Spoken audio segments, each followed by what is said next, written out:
a time in the military where you have to force yourself to adapt, whether it be to the environment, to the weather conditions, everything basically, to your leadership.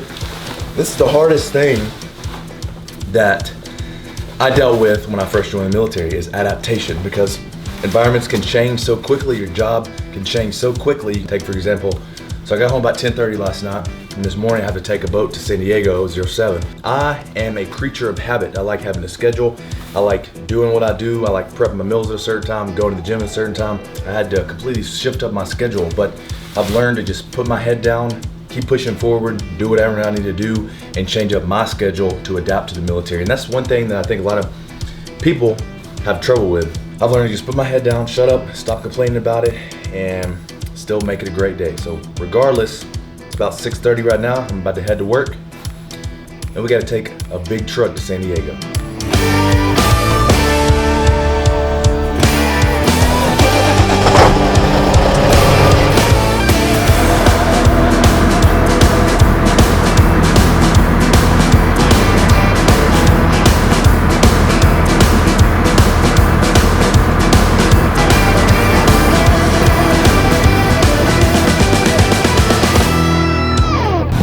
All right, so we made it to San Diego, dropped the boat off.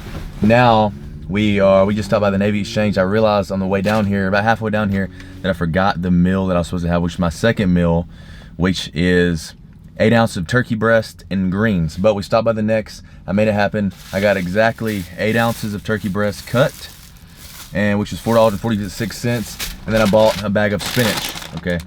A lot of people were looking at me weird. Like the guy that was with me, he was like, "What'd you get, dude?" I was like, "Oh, I got a bag of spinach." But gotta make it work. A lot of people look at you, but you gotta do weird things to get weird results, if you feel me. So now we're gonna head back. We're gonna grab the other boat and we're gonna take it to Seal Beach. But thanks for hanging in with me. Also got my water. I do about a gallon to a gallon and a half, usually about a gallon and a half over the course of the day. We're gonna go back to Seal Beach, and we're gonna have a safe trip. So hang in there. See you soon.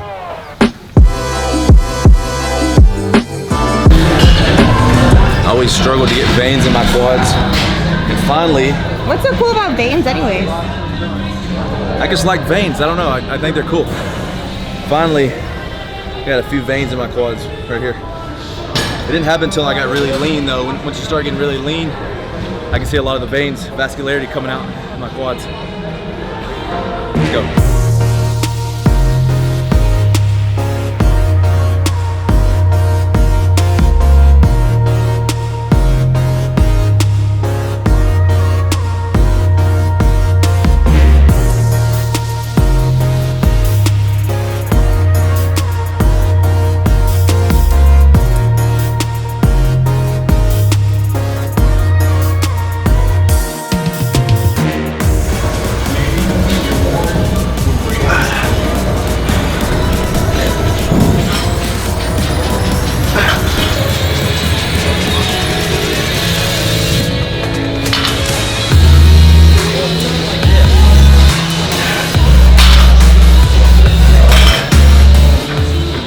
Carbs made me feel good. I usually do low days, which is like 75 grams total.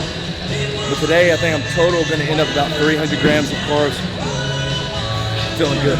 You can see when I deadlift, I try to get the best squeeze in my back, so I'm picking it up and I'm bringing it up against my knees and I'm squeezing my back, just like a row. Do the same with the deadlift. So it's working your whole posterior chain, your back, your glutes, your hamstrings. Now, after I get done with heavy deadlifts, I'll polish the hamstrings off with just a few sets of Roman deadlifts. I like to keep them heavy, between like 6 to 8 reps. So a Roman deadlift is similar to a deadlift, but not really. So I always like to keep my legs bent a little, instead of like this. Do this. It's not good for your legs, because if you come down, you can't get out of that, then you're gonna end up tearing your hamstring. So I like to keep my legs slightly bent, like this, and then as I lower it, feel the tension in the hamstrings and bring it all the way up.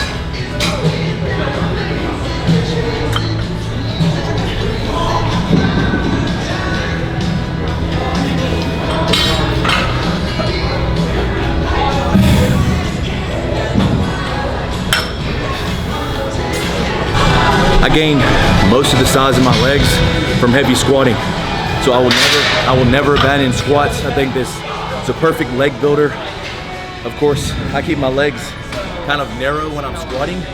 I'm not squatting wide because that works more the hamstring. So I'm primarily targeting most of the quad. That's why I have to make up for it with lots of hamstring workouts, because your leg's not gonna look balanced if you're just doing quad workouts the whole time. So just remember, there are 3 parts of the leg I like to train: calves, hamstrings, and quads.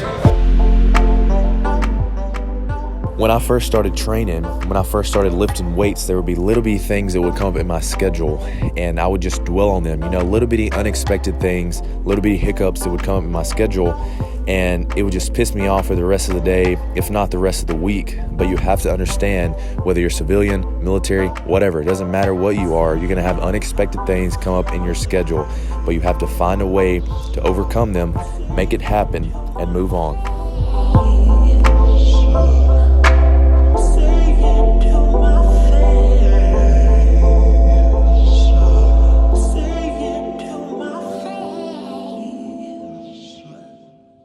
Alright, some of you guys out there, I know you like to wear thongs to the beach. Okay, nothing wrong with it, I'm not judging you. But here's something I learned for quad. So when I step on stage, I sweep my legs outwards a little bit so you can see all 4 parts of the quad. Especially this upper part right here. I like to lean all the way back on leg extension in order to work that part. And when I pick up, I'll raise my hips just a tad and I'll pause at the top like this. So you're really working the top of that quad. If Sarah would come over here and show that the actual top of the quad. My legs are really white right now. So you can see this top of the quad working.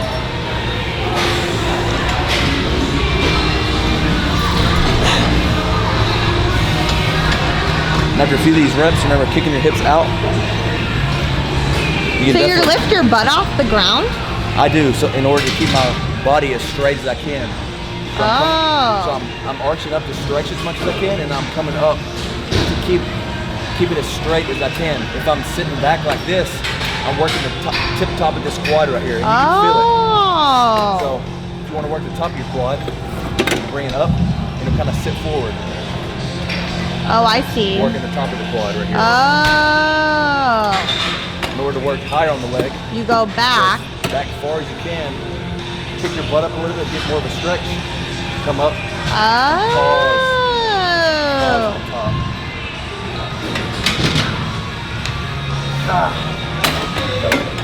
Oh, that makes sense. Quad dynamics. Tip for the leg press. When you're pressing upwards, you should not be locking out. That's a no-no. If you have enough weight on there, you can rock back and bend your knees backwards. So I like to keep the tension the whole time and push up about 3/4 of the way and stop. Right before my knees lock out.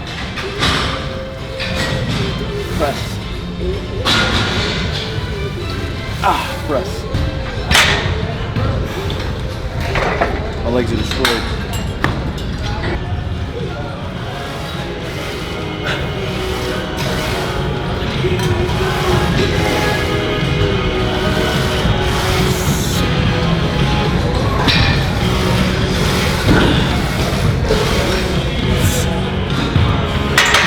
All right, y'all, thank you so much for watching episode 3 of the prep log. If you don't know, I'm documenting my prep into the show. So I appreciate you watching. Be sure to look out for episode number 4 next week. Okay, I'm mixing some other videos in there. I got some cool projects coming. Also trying to maintain my normal YouTube schedule with the prep log. And so I appreciate every single one of you watching. I say that every single video, but I really truly do from the bottom of my heart. We're almost at 30K and it's a blessing. So I appreciate every single one of you, and I will see you in the next video. Of course, if you watch my other videos, then you'll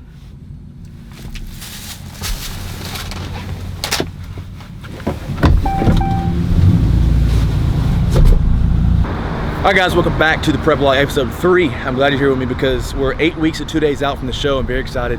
Can't wait to get my hands on a big, juicy burger. But for now, we're keeping with the cardio.